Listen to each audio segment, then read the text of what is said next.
arrestuan sot prokurori Kuksit, ish drejtuesi forcës operacionale dhe një ish policë të cilët janë përfshirë në bashkëpunim në vrasje. Hetimet e SPAK-ut përfshin dhe një biznesmen me të kaluar të errët, si dhe Ervis Martinajn, ish dukur prej një kohe të gjatë. SPAK tregoi sot arsyet e arrestimit të 8 personave të përfshirë në vrasje dhe organizim vrasjesh, një prej cilave është vrasja e kryer nga bajrat në Shkodër të një prej miqve të tyre kundrejt pagesës.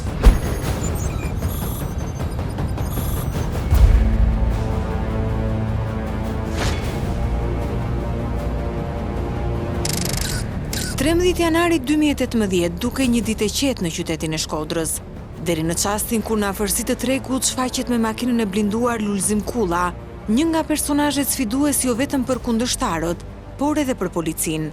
Në këtë çast qetësia zvendësohet me pamje lufte.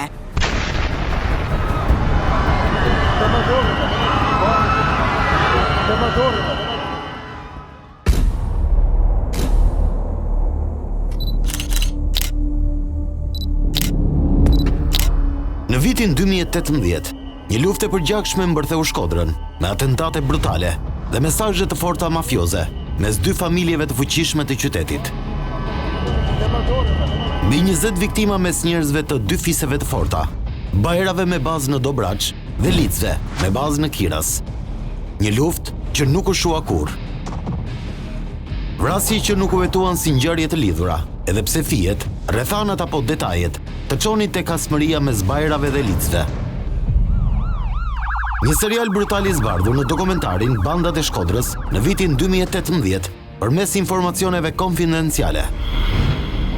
5 vite më pas, lufta mes dy fiseve në Shkodër zbulohet si thelbi dosjes së bujshme Metamorfoza. Për secilën prej faqeve dhe komunikimeve të ardhura nga Interpoli dhe Europoli, nga organet partnere europiane, po hapen dosjet e vjetra.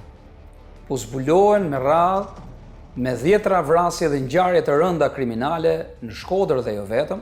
Një sër vrasjesh të pasbardhura në Shqipëri, sidomos në zonën për cilën bëhet fjalë, ku prokuroria, policia nuk arritur do të gjejë autorët. Pra kemi një indice shumë të mirë për të na çuar te prova, në mënyrë që të zgjidhim çështje shumë të rëndësishme.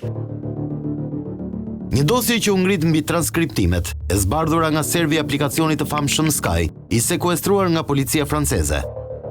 Ky aplikacion, që funksiononte me valë satelitore, pa kartësim, shërbeu mes viteve 2019-2021, si kanali kryesor i grupeve të krimit të organizuar. Përdoruesit paguanin abonime mujore për të pasur qasje dhe zhvillonin aty biseda, duke e konsideruar të sigurt. Çdo përdorues në vetvete ishte një kod menovk, pra pa identitet. Por ajo që shumë personazhe të botës së krimit kishin harruar, ishte fakti se diku ishte një server i aplikacionit. Aty mbeteshin gjurmët dhe bisedat. Kryqëzimi i tyre me dosjet e tjera i çoi jetuesit europian dhe shqiptar së fundmi tek zbulimi i identiteteve që fshiheshin pas kodeve. Deri tash unë shikoj kryqëzim provash, po mbi të gjitha shikoj identifikim të saktë të pinit. Dhe identifikimi i saktë i pinit do të çojë rezultate shumë më pozitive. Mos harrojmë që materialet që kanë ardhur ka shumë të dhëna për ngjarje të ndryshme kriminale në Republikën e Shqipërisë. Dosja voluminoze e SPAK zbulon armiqsinë mes Bear Bajrit dhe Ibrahim Licit, që kanë humbur disa njerëz në atentate nga rrethi i afërt, por nuk arrin të shkojë te seriali para disa viteve. Gjithçka i ka fillesat në 13 janar të vitit 2018, kur Shkodra tronditet nga një atentat që përhapi terror. Një sasi tritoli e fiksuar në një motociklet shpërthen pranë mjetit të blinduar të Lulzim Kullës, të fortit të Shkodrës, që ishte dhëndër në familjen Lici. Bashkë me të, u plagosën edhe 7 kalimtar të rastit. Si autor, u prangosën 3 të rinj nga Elbasani, por porosicit nuk u zbuluan kurrë. Në një transkript të dosjes Metamorfoza, në një bisede dyshuar e Bear Bajrit, citohet plani për eliminimin e një personazhi të quajtur Luli, por nuk dihet nëse bëhet fjalë për të njëjtin person. Luli nuk del fare dhe fëmijët i kanë nisur jashtë shtetit, edhe ushqimin ja çojnë të tjerët, por inshallah po e nxjerr kokën. Kjo bisedë i përket datës 2 korrik 2020. Në një tjetër komunikim, ku sipas prokurorisë, komunikojnë Pëllum Gjoka dhe Behar Bajri, përmendet i plot emri i Lulzim Kullës.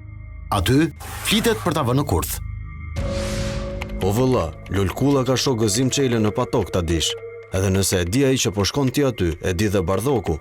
Llogarit boj vet. I ka marrë masat ku ta asa të këtu.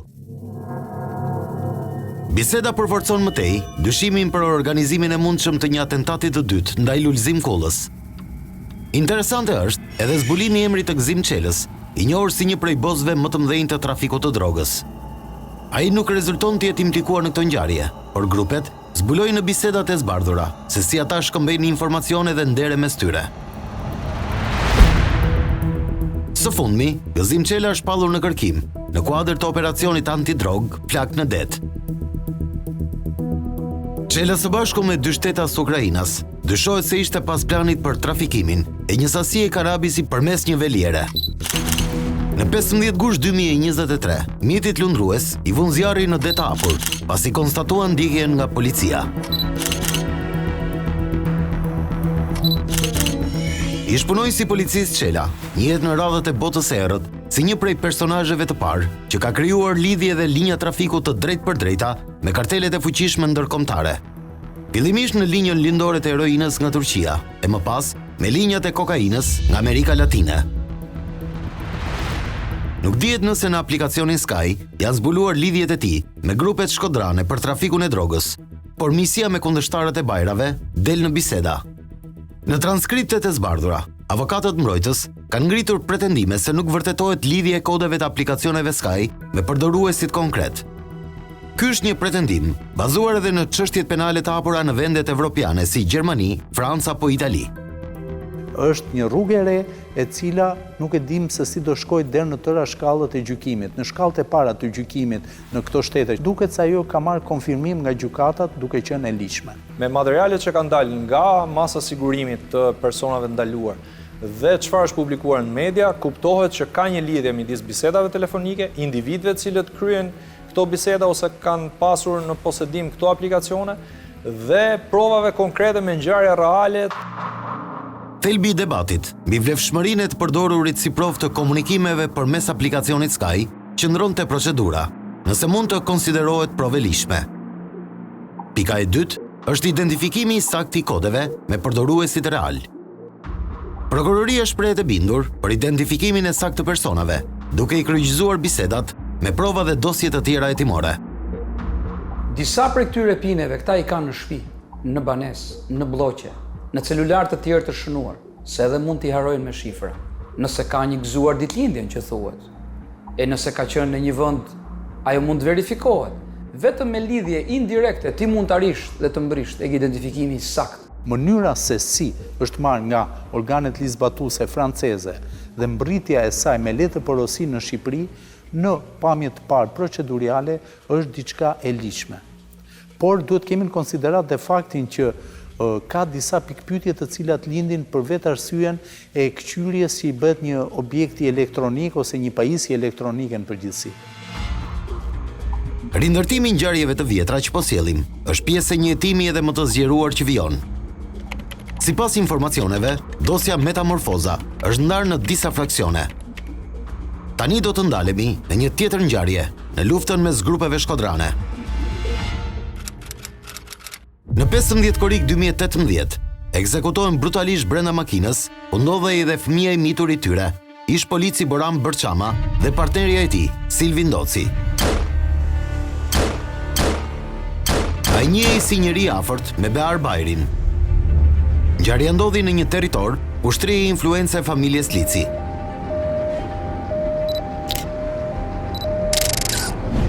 Armiqësia mes dy familjeve duket se qartësohet edhe mëtej në atentatin e radhës në 10 gusht 2018, ku ekzekutohet Fatbard Lici, kunati Lulzim Kullës.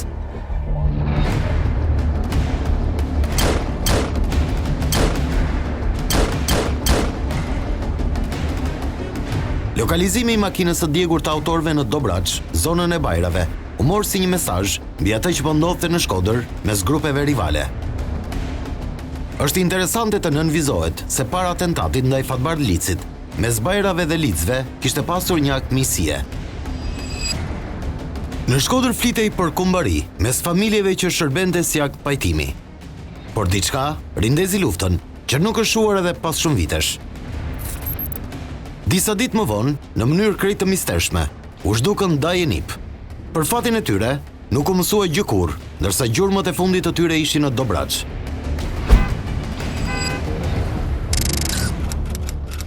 Në 1 shtator të vitit 2018, ekzekutohet Arjan Ferracaku, teksa ushtronte hipizëm në zonën e livadheve.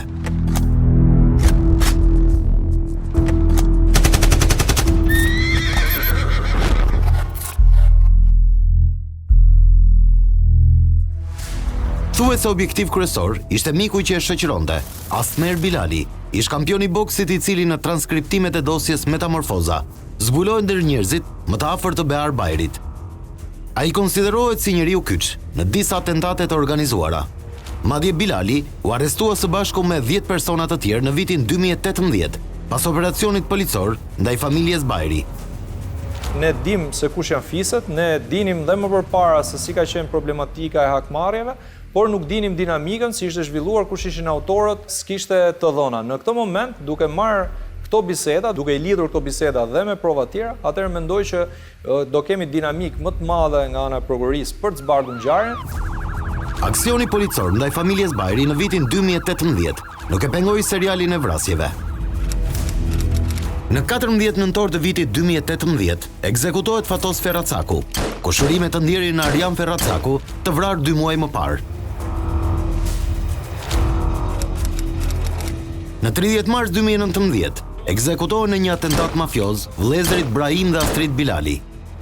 Një ngjarje që dukej si hakmarrje ndaj djalit të këtij të fundit, Asmerit. Lidhur me ngjarjen, policia shpalli në kërkim Ibrahim Licin. Ky detaj bie në sy edhe në dosjen hetimore Metamorfoza. Në komunikimet mes biznesmenit të arrestuar Pëllum Gjoka dhe Behar Bajrit, zbulohet se ata janë informuar nga burimet e tyre brenda policisë për shpallje në kërkim të Licit. Behari i shkruan që ma pyet pak atë shokun, Ardit Hasanbegaj, për braçën, Ibrahim Licin, nëse është në kërkim, sepse më tha dikush që është në kërkim. Biznesmeni Gjoka i përgjigjet se informacioni është i vërtet, por do të pyet sërish brenda grupit që jetonte Ibrahim Licin. Ai zbulon se arrestimi po vënohej, pasi nuk ishin ende provat mjaftueshme dhe Lici mund t'ia hidhte shumë lehtë drejtësisë. Bajri po on se edhe ai e do të lirë që të ketë mundësi ta gjejë për ta eliminuar. Edhe ne nuk e duam në burg, por do të flasim se e kap vetë. Në vijim të komunikimeve, bisedat mes Gjokës dhe Bajrit zbulojnë mllefin e familjes Lici ndaj Asmer Bilalit. Ai konsiderohet njeriu kyç në atentatet ndaj njerëzve të tyre. Behar Bajri i tregon Pëllum Gjokës se Lici ka quar fjalë për të pajtuar. Pakti që ofronte ishte pikërisht eliminimi i Asmer Bilalit, të cilit më herët i kishin vrarë babain dhe xhaxhain. Më kanë quar fjalë sot ato të braçes, Lict, kanë qef të pajtohemi dhe të dëmtojmë Asmerin. Kujdes, mos duan të vënë në gjumë. Unë jam duke i vënë në gjumë se nuk kam pajtim me ata. Në biseda, duket se Bajri trembet vetëm i Ibrahimit nga fisi Licve, të cilin e konsideron mjaft të rrezikshëm, ndaj kërkon me çdo kusht eliminimin e tij. Ai thot Pëllum Gjokës se të tjerët nuk janë rrezik dhe se Ibrahimit po i afrohet pasi ka zbuluar se fshihej në Tiranë. Pak më poshtë, do të zbërthejmë të plot planet e dyshuara për eliminimin e Licit dhe implikimin e oficerëve të policisë. Le t'i kthehemi edhe një herë serialit të ngjarjeve të vjetra. Pas eliminimit të vëllezërve Bilali në 17 maj 2021, gjendet i vdekur në zonën e livadheve Endri Mustafa, një personazh jetuar edhe për fajde. Ai ishte zhdukur 3 ditë më herët. Për ngjarjen u dënua një minoren që nxori në prit, ndërsa u shpall sërish në kërkim Ibrahim Lici si i dyshuar. Babai i tij, Mustafa Lici, doli para mediave dhe deklaroi se e gjitha ishte një skenim. Bashkëpunëtori i krimit, i cili kreu krimin, është një fëmijë i mitur me grupin e Asmer Bilalit dhe të Bajrit. Në 3 qershor të vitit 2022, ekzekutohet një pjesëtar i fisit Bajri. Fjala është për shtetasin Naim Bajri, një person i cili nuk ishte implikuar në veprimtari kriminale. Ekzekutimi i tij mendohet si akmarrje ndaj pjesëtarëve të fisit. 20 vite më parë, Naimit i kishin vrarë në moshë fare të re djalin Indrit Bajri në një ngjarje që nuk ka lidhje me përplasjen me licët. Një tjetër ngjarje ku dalin personazhe të implikuar me dosjen Metamorfoza, tronditi Shkodrën në 2 shtator 2022. As ata hajna që mund t'jenë hajna kësollash, hajna lopsh, hajna... Shtetasi Ismet Çekorja u ekzekutua në ndyshimet për akmarrje. Më herët, djali i tij Bajram Çekorja ishte shpallur në kërkim për një atentat. Duhet hapen të gjitha dosjet që përmenden në këto përgjime apo në këto biseda dhe duhet pa diskutim që të lidhen këto biseda dhe këto përgjime me ngjarjet kriminale me prova konkrete në mënyrë që të bëhet puzzle-i ose të bëhet gjithë ajo skema e qartë. Pas së ngjarje 2 javë më vonë, vritet 19 vjeçari Erion Xhemje, i cili u ekzekutua me breshëri armësh teksa konsumonte kafe. Ky i fundit ishte djali xhaxhai të shtetasit Shkëlzen Xhenje. Me këtë emër, fjet shkojnë sërish tek Asmer Bilali, njeriu i afërt i Bajrave. Shkëlzeni kishte shoqëri me Asmerin dhe në transkriptimet e dosjes Metamorfoza zbulohet implikimi i tij në një tjetër atentat. Fjala është për tentativën e vrasjes së shtetasit Taulan Pepa në 21 shkurt të vitit 2021. Së bashku me Shkëlzen Xhenjen, personat të tjerë të dyshuar sipas policisë gjyqësore ishin Elion Ato, Arsat Bashli dhe Bear Zagani. Në dosjen e SPAK, del roli prokurorit arrestuar, Xhevair Lita, për mbylljen e çështjes së tentativës së eliminimit të Pepës. Xhevair Lita, me funksion prokuror pranë gjykatës së shkallës së parë në Shkodër, pasi ka rënë dakord për shumën e parave, ka ndihmuar duke i dhënë informacione lidhur me veprimet hetimore që po kryen. Ka dhënë orientimet si dhe çfarë duhet të deklarojnë në policinë gjyqësore, si dhe nuk ka kryer veprime të tjera që mund të çonin në identifikimin e autorëve. Prokurori Lita ka shmangur nga ndjekja penale Elion Aton dhe Arsat Bashlin. Për ngjarjen u akuzua Shkëlzen Xhenje, por prokurori zbuti akuzat në armbajtje paleje dhe kanosje. Në transkriptime prokurori merr një mesazh, udhëzohet se si të veproj për çështjen. Dyshohet se dërguesi i mesazhit është Bardhyl Mavraj, kushëri i afërt i Bear Bajrit. Telefonin veç unë e kam dhe i fshi biseda direkt. Çdo gjë e merr përsipër ai që del me fytyrë. Nipi thotë që ja kam dhënë makinën Shkëlzen Xhenjes. Problemi është që duam ta heqim Haton nga ajo punë, se kamerat janë të padallueshme për Haton. Por më thuaj ti çfarë të bëjmë dhe do ndjek udhëzimet. Çfarë më thua ti?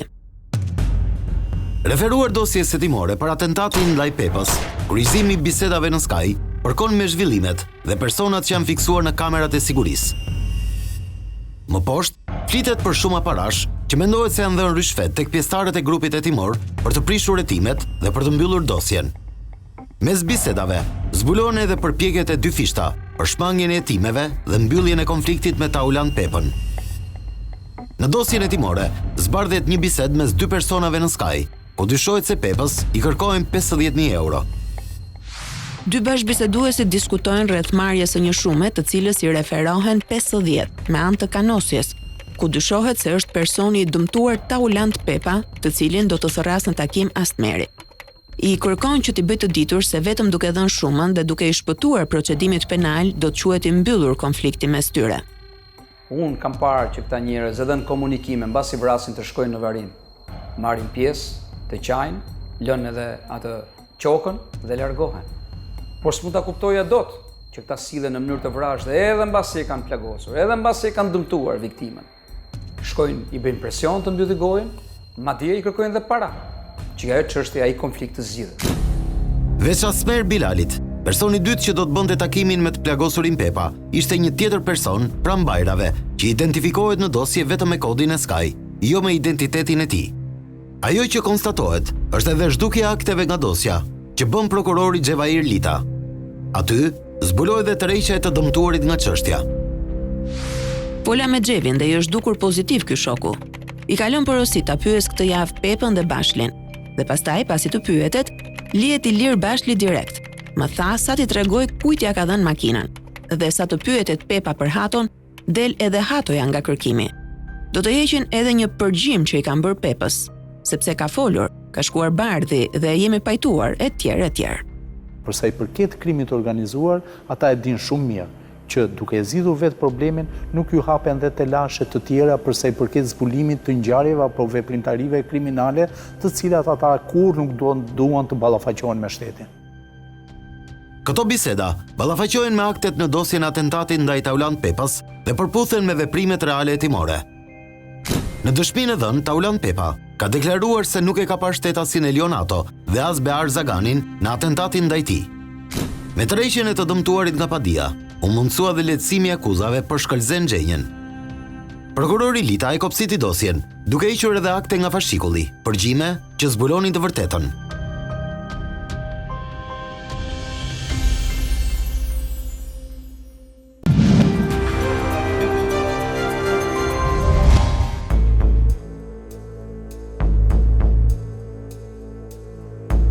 Seriali vrasjeve të vjetra mes bandave shkodrane që rindërtuam në pjesën e parë, nuk bën pjesë në hetimet e dosjes Metamorfoza. Por detajet të shumta aty dokumentojnë si çështje thelbësore konfliktin e ashpër mes bajrave të Dobraçit dhe lizëve të Kirasit. Dosja përmban të dhëna të rëndësishme, që nëse e kryqëzon me provat e çështjeve të tjera, mund të prodhojmë prova të reja. Një prej episodeve më të rëndësishme të Metamorfozës është plani dyshuar për ekzekutimin e Ibrahim Licit dhe shokëve të tij, Dorian Duli e Gen Stafili. Vrasja e këtyre shtetasve është porositur nga shtetasi Behar Bajri për shkak të konflikteve që ai ka me ta dhe në shenjë hakmarrjeje në lidhje me dyshimet që këta shtetas janë të përfshirë në angazhime kriminale kundër shtetasit Behar Bajri. Në vjetra raste, personazhet të botës së krimit të shpallur në kërkim nuk janë gjetur nga policia, por janë gjetur nga kundërshtarët që i kanë eliminuar. Dosja ndaj grupeve të Shkodrës nxjerr zbuluar lidhjet në nivelet të larta të bandave me drejtues të ndryshëm policie. Një prej personave që sipas prokurorisë rezulton Behar Bajri, përmes burimeve në polici, kishte lokalizuar Ibrahim Licin.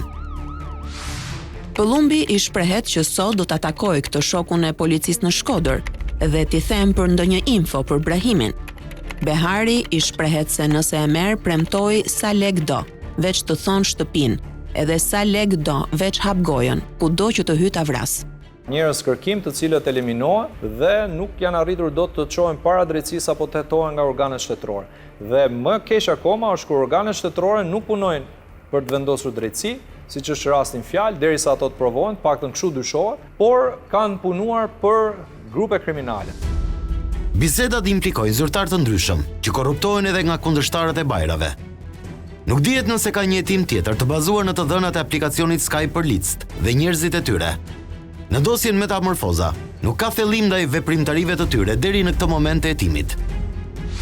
Pëllumbi shprehet që ata kanë nën drejtorin dhe shefin e komisariatit, ndërsa ne kemi shefin e krimit organizuar dhe kemi informacionin 10 që ata nuk e din. Në këtë bisedë dhe të tjera të ngjashme, zbulohet bashkëpunimi i oficerit Ardita Sambegaj me biznesmenin Gjoka dhe miqtë e tij. Në komunikimin mes Pëllumb Gjokës dhe Behar Bajrit, zbulohet një takim që ky i fundit ka pasur me zëvendës drejtorin e policisë së Shkodrës. Aty vjen re tonet urdhëruese dhe tepër ofenduese ndaj njeriut me uniformë që i nënshtrohet të fortit të Shkodrës. Pëllumbi i shkruan: "Thuaj pse ke nisur shkresë që të vinë grupet e vëzhgimit. Pyete për llogaritë të kujt e ke bër." Behari i shkruan që nuk dua ta bëj shok, do ta pyes, do ta rëndoj. Pëllumbi i shkruan pyete se kush të ka thënë t'i lësh furgonat në krye të rrugës së Licëve. Në rast se kemi dy grupe që konfliktohen në një dosje, sigurisht që do duhet që të dy grupet të hetohen në mënyrë të barabartë dhe në mënyrë të qëndësishme nga ana e grupit hetimor. Sipas transkripteve, biznesmeni Gjoka porosit mikun e tij që t'i jap një mesazh kërcënues zëvendës drejtorit të policisë, duke i thënë se kushdo që është përzier për ta futur në burg, do të jetë asmi i tij.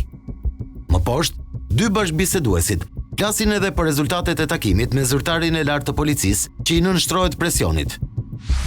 Behari i shkruan që i kam folur rënd dhe më tha: "Fol, çfarë të duash e bëj për ty."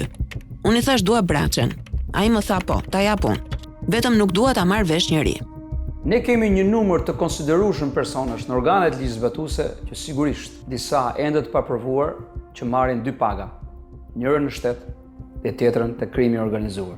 Madje ato informacione që nuk i posedojnë vetë organet shtetërore ku këta bëjnë pjesë, i kanë këta në një arkiv privat dhe ja çojnë prurësit më të parë, atij që i paguan më shpejt krimit. Bisedat me drejtuesin e policisë japin kuptim faktit se pse në Shqipëri njerëzit e krimit asnjë i gjen më shpejt se sa policia. Dokumenti hetimor zbulon më poshtë edhe plane për eliminimin e personazhit të quajtur Nikla Quri. Aty përmendet një ofertë e ashtu quajtur pune ndaj Prekodrës për realizimin e një atentati për shumën 500.000 të supozuar euro. Po ashtu, qarkullimi i kapobandave në Shkodër apo Gjetk realizohen duke marrë informacion rreth lëvizjeve të Reneas dhe FNSH-s. Transkriptimet zbulojnë se si grupet veprojnë në zonat e influencës, duke mësyrë në banesat e njerëzve që duken si të dyshimt. Apo e pyeta të shokun tënd Ardit Hasanbegaj se kam informacion për një 3 veta që ka marrë një hyrje te Pallati i Senatit në katin e 5, por kam frikë t'ju hyj mos dalin që janë polic, sepse nëse nuk janë shtet do t'ju plasën brenda në shtëpi. Jemi para situatave që bëhen deri budaforike apo qesharake, ku vetë në shërbim policia e shtetit në shërbim të disa individëve të cilët qëllimin e tyre të vetëm e kanë qëllim kriminal dhe qëllim përfitues, dhe asgjë tjetër. Në një prej bisedave, zbardhet komunikimi i dyshuar mes Alex Ndrekës, i njohur me novkën Leksi Druve, dhe shtetasit Prekodra, të dy nën akuz në kuadër të dosjes Metamorfoza. Ai jep informacion se shtetasi Dorian Duli mban armë me fishek gati për sulm. Aty zbulohet edhe një informacion për vrasjen e vëllezërve Bilali, një tjetër e dhënë për dosjet e vjetra. Aleksi shkruan që Behari duhet të jetë shumë i kujdesshëm, sepse Dori është shumë dhelpër dhe tepër i përgatitur. Mban pistolet Berret 17-çe me fishek në gojë. Betohem kam shumë frikë se mos vret edhe të tjerë, si ata vëllezrit Bilali. Në vijim, zbardhen disa komunikime rreth lëvizjeve të Dorian Dulit, miku të familjes Lici. Mes të dyshuarve, shfaqen në biseda Leksi Druve dhe shtetasi Prekodra. Ai merr një ofertë prej 100.000 eurosh vetëm për informacion të saktë. Vetëm info për Dorin dhe jap 100.000 euro, sepse kam njerëz të tjerë që ma kryejnë direkt. Kryqëzimi të dhënave, marrja e provave të reja, përputhja e indicjeve duhet të jetë shumë korrekte që mos sjellin dëme kolaterale për sa i përket të tretëve që mund të jetë diskutuar në këtë çështje. Në komunikimet intensive, zbulohet edhe mbikëqyrja ndaj personave që janë lidhje Ibrahim Lici dhe Dorian Dulit. Bie në sy edhe bisedat për survejimin e bashkëshortes shtatzën të Dorian Dulit. Oficeri policisë, Ardit Hasanbegaj, i dërgon informacion të saktë rreth spitalit ku ajo kryen analizat, gjendjen shëndetësore dhe udhëtimin jashtë Shqipërisë. Në listën e personave të planifikuar për të u ekzekutuar, dalin në biseda edhe 2 personazhe të quajtur Blerti dhe Bardhoku. Hetimi nuk zbulon dot identitetet e plota. Ibrahimin e kam parë në jug këto ditë te hoteli një shoku të Bardhokut. Dihet që rrin me ta, po ku fiks? Asmer Bilali ka siguruar një numër telefoni, që sipas tij përket kundërshtarit Ibrahim Lici. Në komunikime me Behar Bajrin, i thotë të përpiqet ta lokalizojë përmes atij kontakti. Në një bisedë ku dyshohet se përdoruesi Sky është oficeri Ardit Hasanbegaj, ku i fundit shfaq gatishmërinë për të përgjuar Licin, duke përdorur edhe fjalor fyes largjues së një polici. Unë javën tjetër jam në punë dhe duhet të jem në punë që ta çoj dhe mbaj unë dhe jemi komod. Ai tjetri që kemi çuar e ka i vogli, është konfirmuar flet rrallë, shumë rrallë. Transkriptimet e organit akuzës zbulojnë më tej dyshimet për takime në rangje politike të personazheve të krimit. Oficeri Hasanbegaj informon biznesmenin Pëllum Gjoka për udhëtimin e shtetasit Dorian Duli në Tiranë. Në bisedë mes tyre, insinuohet për takimin e mundshëm të Dulit me një zyrtar të partisë Lëvizja Socialiste për Integrim.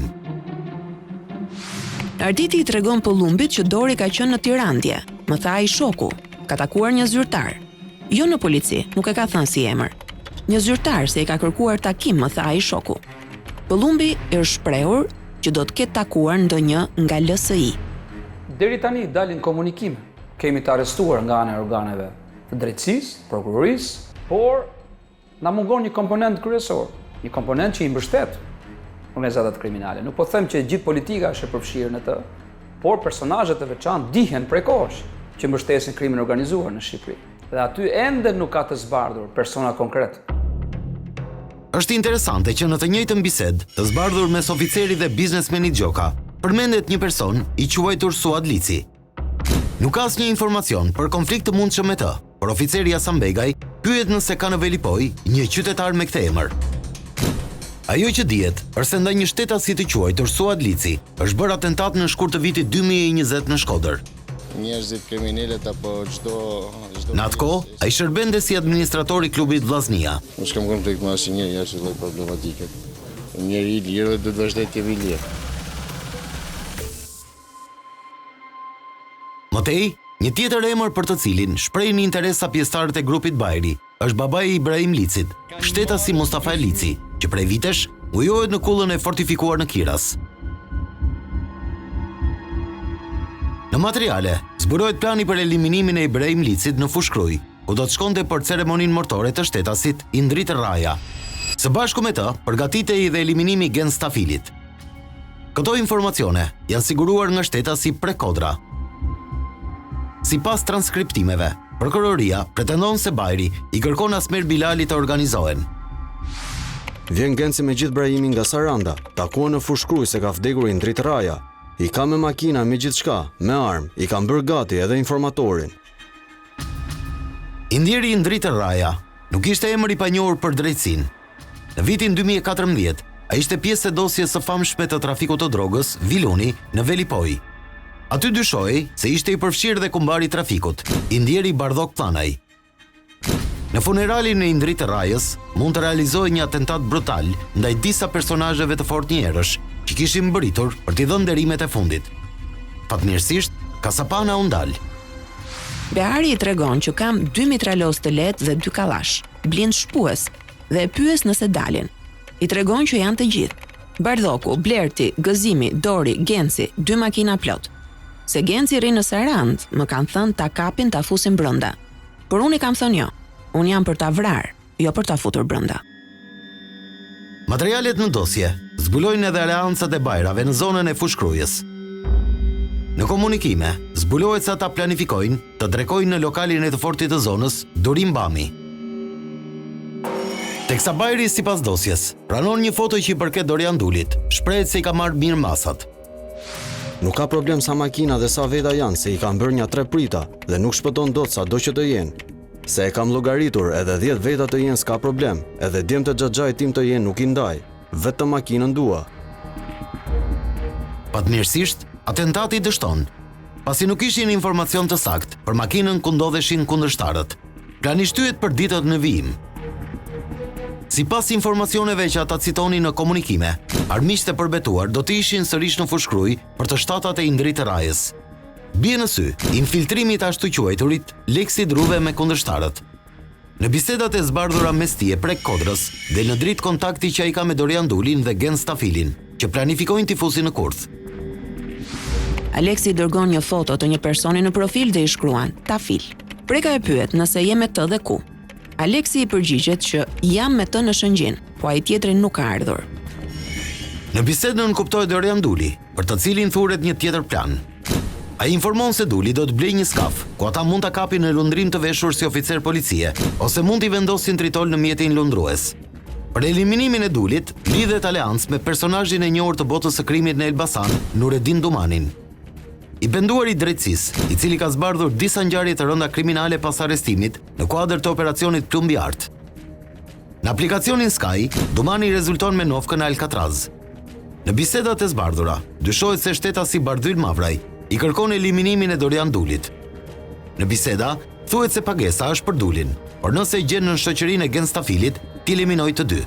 Në këmbim, Dumani kërkon informacion për armikun e betuar të tij, Talo Çela.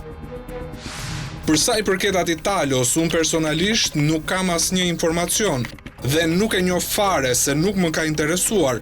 Por po pyes shok dhe mbase na del diku, por konkrete është puna e këtij Dorit që folën.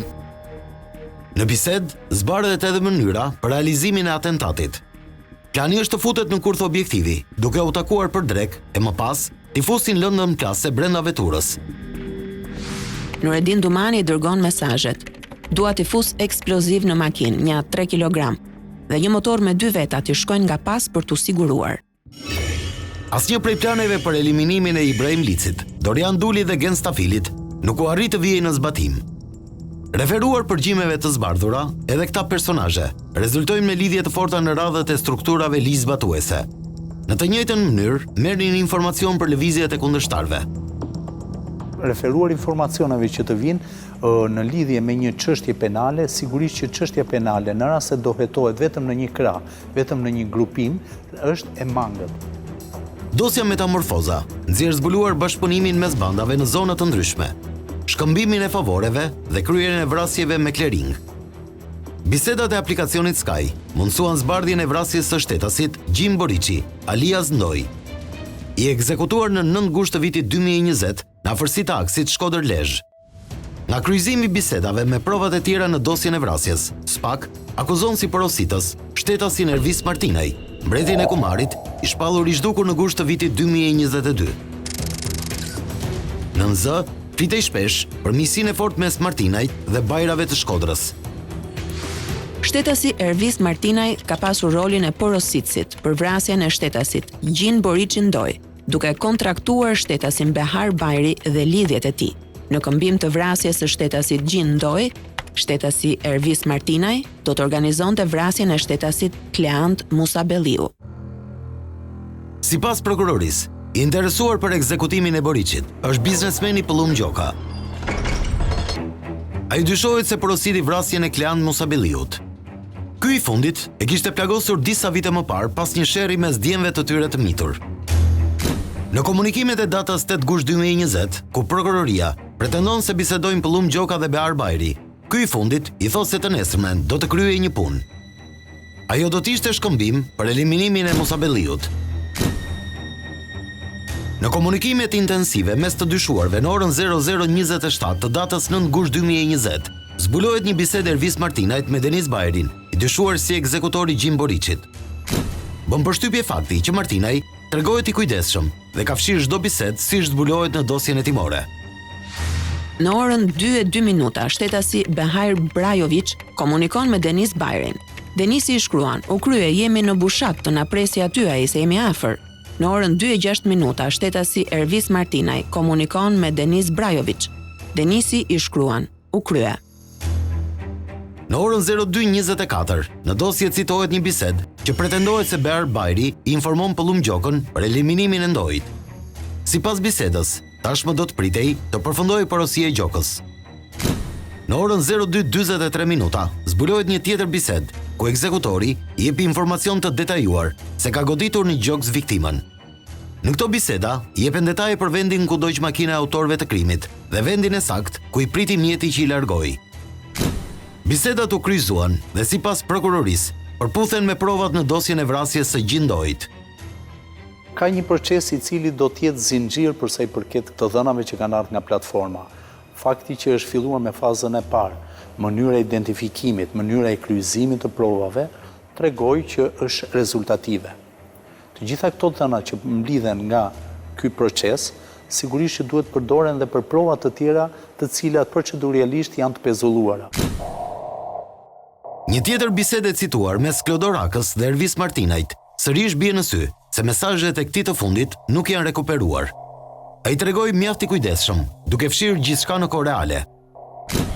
Në shtator të vitit 2022, në dokumentarin me titull Ervis Martinaj, Inside Story, zbuloi disa mesazhe ekskluzive nga një aplikacion i ngjashëm me Sky. Aty personazhet të botës së krimit flisnin për futjen e tij në kurth në zonën e Shiakut, duke nënkuptuar eliminimin dhe zhdukjen e trupit në det. Lidhur me fatin e tij, ende nuk ka një konkluzion përfundimtar nga strukturat ligjzbatuese, ndërsa transkriptet në fjalë janë pjesë e dosjes hetimore për zhdukjen e tij.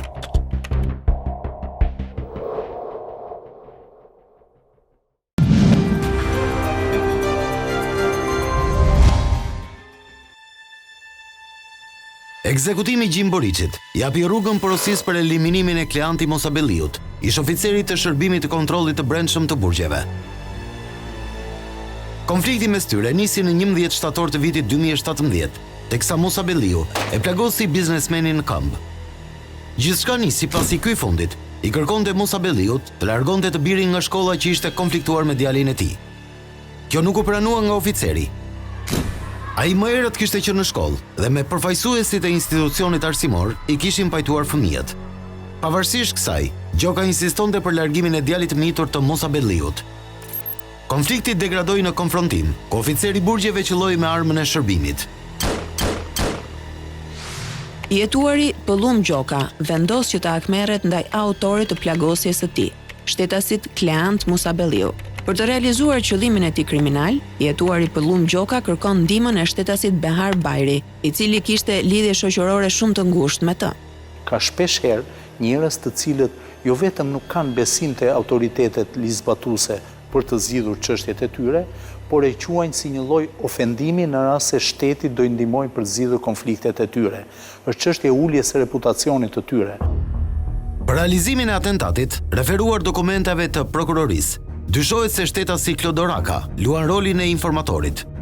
Në transkriptet e zbardhura, zbulohet se ai u dërgon bashkëpunëtorëve të tij foto ku shfaqet oficeri Kleant Musabelliu.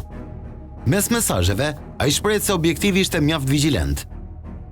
Pra duket se oficeri kishte informacion për planin e eliminimit të tij dhe ruaj.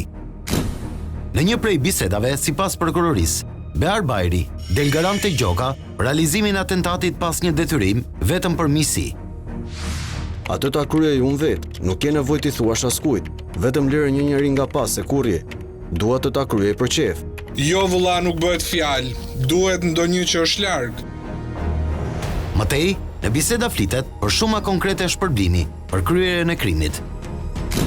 Sipas bardhjes së prokurorisë, biznesmeni ofron deri në 100.000 euro për eliminimin e oficerit. Ai flet edhe për një shpërblim prej 10.000 eurosh për punë të pastër, duke nënkuptuar realizimin e atentatit pa lënë dyshime. Bisedat zbulojnë edhe kontraktimin e vrasësve nga Kosova apo Arabia, i cili sipas transkripteve mund ta kryej edhe me fytyrë, duke shmangur dyshimet për porosicit. Një gjë tjetër që ne e kemi ngritur prej kohësh, me ngjarjet që kanë ndodhur, por që na i rikthen në vëmendje kjo dosje, është edhe përfshirja e vrasësve me pagesë të huaj, që është e vështirë të identifikohen. Referuar materialeve të organit të akuzës, rezulton se në rrezik për të eliminuar ka qenë edhe vllai i Kleanti Musabelliut. Në një prej bisedave ku dyshohet se komunikon Pëllum Gjoka dhe Behar Bajri, ky i fundit e pyet nëse ka vendosur për eliminimin e oficerit. Ai shprehet i sigurt, por pa dëme anësore. Përjashtim bën nëse e kapin së bashku me të vllain. Nuk kam qa pres më, vetëm pa dëme anësore nëse është me vllain e tij, nëse është bashkë me të po, djali jo një herë. Pam që grupet kriminale janë pamëshirshme, pra i kthehen një situate të dytë duke vrarë apo duke dëmtuar individin edhe pse e kanë falur. Mblidhen gjithë kokat më të mëdha me rrezikshmëri shoqërore dhe për çfarë flasin? Për të vrarë prindin e një fëmije që konfliktojë në shkollë me fëmijën e njërit prej tyre. Në vijim në dosje, renditen bisedat e shumta mes bashkëpunëtorëve për monitorimin e lëvizjeve të Musabelliut dhe realizimin e planit. Fatmirësisht, atentati ndaj tij nuk u krye kurrë. Oficeri burgjeve u largua jashtë vendit dhe sot e kësaj dite ndodhet në një shtet evropian ku ka fituar azil.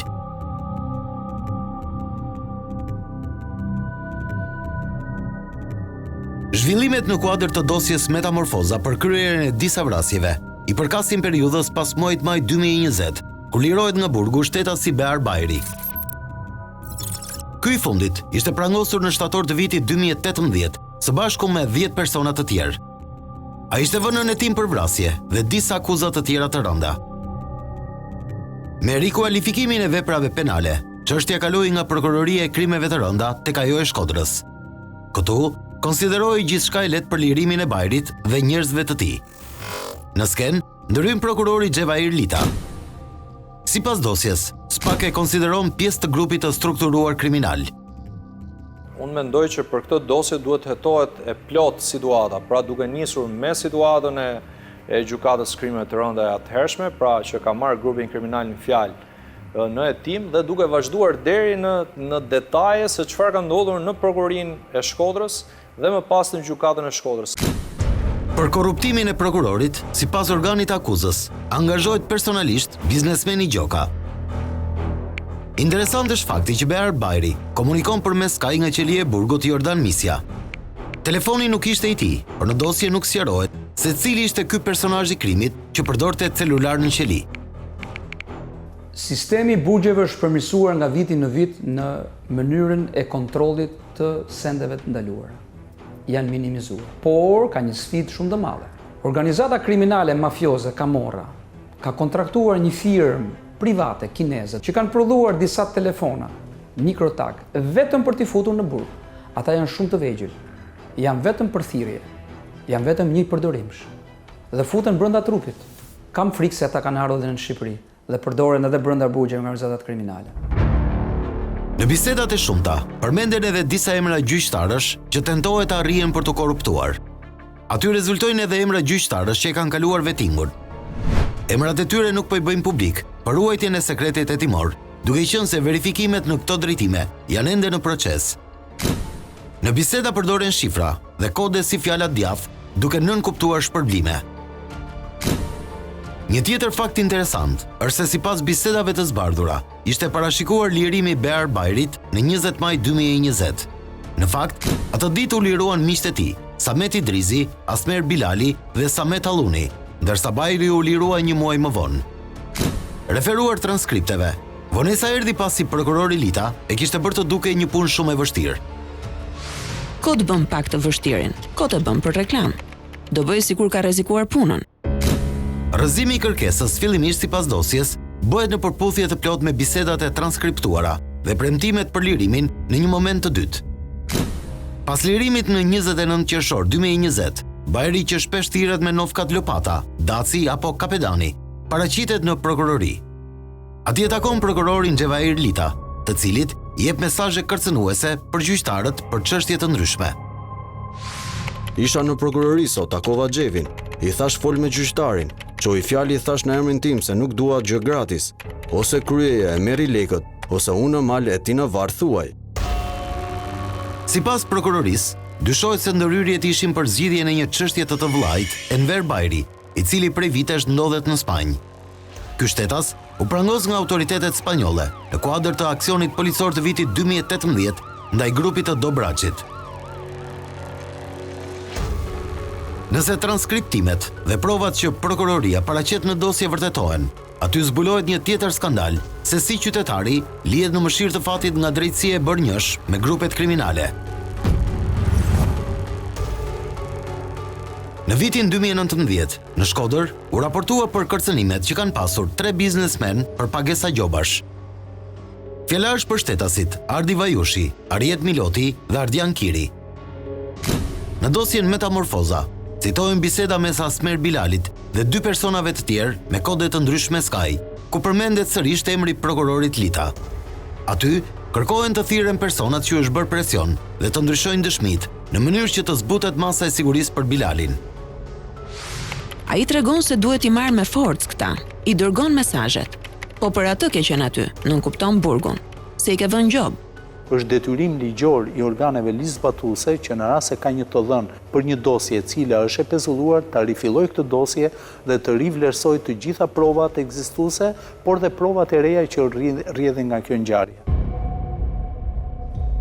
Hetimet e prokurorisë kanë vënë në akuzë një prej ish drejtuesve më të lartë të policisë së shtetit, ish kreun e forcës operacionale, Oltian Bistri. Dyshohet që gjatë kohës që ishte shef i komisariatit nr. 2 në Tiranë, ai krijonte lehtësira dhe i njoftonte në kohë biznesmenin Pëllum Gjoka për aksionet kundër lojrave të fatit, aktivitet që ai e zhvillonte në mënyrë të jashtëligjshme. Ish drejtori Bistri dërgon disa mesazhe ku tregon forcën. Ai shpreh se i ka mbajtur makinetat e jashtëligjshme në mes të Tiranës. Aty tregon se nuk i trembet inspektimeve të SHGB-s, duke nënkuptuar Agjencinë Mbikëqyrjes Policore. Rebo shumë i trëmbur, sot nga ora 7 pati një 2 telefonata, kazino, rulet, por s'ka problem se u thash çunave, e bën sikur erdhen dhe nuk konstatuan gjë. S'do as Ardi se i thash, po mora vesh që do vinë aty tek ty, do të them vet, nesër në darkë mbylle. Referuar këtyre mesazheve, dyshohet se Bistri dhe Pëllum Gjoka kanë tentuar të korruptojnë drejtorin e policisë të Tiranës dhe drejtorin e përgjithshëm të asaj kohe. Mesazhet zbulojnë se si Bistri dekonspironte aksionet kundër kumarit të jashtëligjshëm. Ish oficeri i lartë zbulon mes të tjerash se ka takuar të madhin, por nuk dihet se për cilin drejtues policie bëhet fjalë. Referuar verifikimeve të prokurorëve, rezulton se në periudhën e bisedave ishte planifikuar kontrolli në 49 subjekte që shtriheshin në komisariatet 2 dhe 6. Pra operacionet që informohet Pëllum Gjoka, përputhen me bisedat e aplikacionit Sky. Duket që institucionet shtetërore kanë disa të privilegjuar dhe disa i kanë jo të privilegjuar dhe ndikojnë me këto forma, me metoda për të lejuar disa të pasurohen dhe disa jo. Në një prej mesazheve ku sërish përdor fjalor force, Bistri i shkruan Gjokës se nuk ja mbron dot pikën e kumarit për të cilën ishin dakordsuar. Aty shkruan mbi emrin jo të plot të ish-ministrit Sandër Leshaj, duke krijuar dyshimet se ish antar i kabinetit ishte interesuar personalisht për goditjen e kësaj veprimtarie anteligjore. Në dosje zbardhet një mesazh ku Bistri e informon Gjokën për një person për të cilin kishte shkuar urdhri për t'u arrestuar. Mëtej, ai kupton se ishin hapur fjalë që mbronte Gjokën dhe i kërkon këtij të fundit ta shajë në biseda për të mos rënë në sy. Urdhri është të godasin ty dhe mua bashk. Duan foto të të dyve bashk. Po të pyetën thuaj nuk e njoh. Janë legena o vlla se ke iden. Thuaj se njoh fare atë, bile e më shaj. Bas arrestimit të drejtuesit të njësisë operacionale të policisë së shtetit, drejtori i përgjithshëm i policisë në atë kohë bëri një takim me strukturat me drejtuesit më të lartë, jo vetëm në nivel departamentesh, por edhe në nivel qarqesh. Dhe ultimatumi që ka dhënë atë kohë ka qenë: kush ka komunikuar me Sky të jap menjëherë dorëheqjen. A ka të dhëna që ka të përfshirë? Po ka, do të dalin shumë shpejt. Tani do të ndalemi në një tjetër çështje të kësaj dosje, që bëri mjaft buj. Mënyra se si biznesmeni Pëllum Gjoka përfitoi 39 hektar tokë në bregun e Velipojës përmes falsifikimeve dhe tjetërsimit, duke ja grabitur pronën allës së tij dhe pasardhësve të saj. Madje, ai ka arritur të marrë dhe statusin e investitorit strategjik, ku planifikonte të investonte plot 52 milionë euro për një resort. Në vitin 2019, policia gjyqësore referoi në prokurori një paditë shtetases Lule Zefi, vajzës së Drande Hotaj Gjoka. Aty janë referuar dyshime se për kërkesat pranë organeve shtetërore të bëra nga shtetasi Ardian Beci, si personi autorizuar me prokuror nga shtetësja Drande Hotaj, janë përdorur dokumente të falsifikuara me qëllim marrjen e pronësisë në cilësinë e ish-pronares së kësaj toke. E moshuara Hotaj ishte plot 99 vjeçe dhe sipas të bijës, ajo nuk dinte as të shkruante. Pra ishte e pamundur që ajo t'i kishte dhënë prokuror Nipit. Shtetasi që përmendet në dosje është kushëri Pëllum Gjokës dhe rezulton personi që ka ndjekur procedurat për llogaritë të tij për marrjen e tokës. Edhe në këtë episod, rezulton se është futur në mes prokurori Xhevair Lita, i cili dyshohet se ka marrë rishfet për falsifikimin e akteve. Nga sistemimi i akteve sipas interesit të biznesmenit, në fund dosja u kopsit për të pushuar në prokurorin Shkodër, gjë e cila u bë fakt. Ka pasur dhe arrestime apo për falsifikime dhe për marrjen e tokës në Bregdet apo në zonat të tjera. Kemi pasur rastin e Lezhës, raste të tjera, ku dhe institucionet shtetërore, njësojse në këtë rast, kanë bashkëpunuar me individ saktuar për të përfituar ata me qëllim që të bëhen pronar apo për të shitur apo për të bërë veprime të tjera përfituese. Në transkriptet e zbardhura, del në dritë fakti që e moshuara Drande Hotaj nuk dinte të shkruante dhe në fakt nuk ishte dhënë autorizim për tokat e saj. Firma e saj ishte falsifikuar dhe kjo provohet në një prej mesazheve të aplikacionit Sky. Të bëjmë edhe këtë eksperimentim, të dalë sikur ka firmosur vetë Drania te prokura. Ky është një shembull konkret se si të fortët nuk merren vetëm me sapet apo asmërit mes tyreve, por grabisin prona dhe nënshtrojnë të pamundurit. Sipas disa materialeve të publikuar më herët nga Top Channel, shtetësja Lule Zefi ishte detyruar të denoncojë biznesmenin Gjoka në Malin e Zi për trafik droge. Pasi nuk arriti do të vërë drejtësi në vendlindje, pensionistja mendoi një rrugë të dytë për të përballur me një njeri të fuqishëm. Autoritetet e Malit të Zi adresuan informacionet tek homologët shqiptar, por dosja u pushua aso kohe.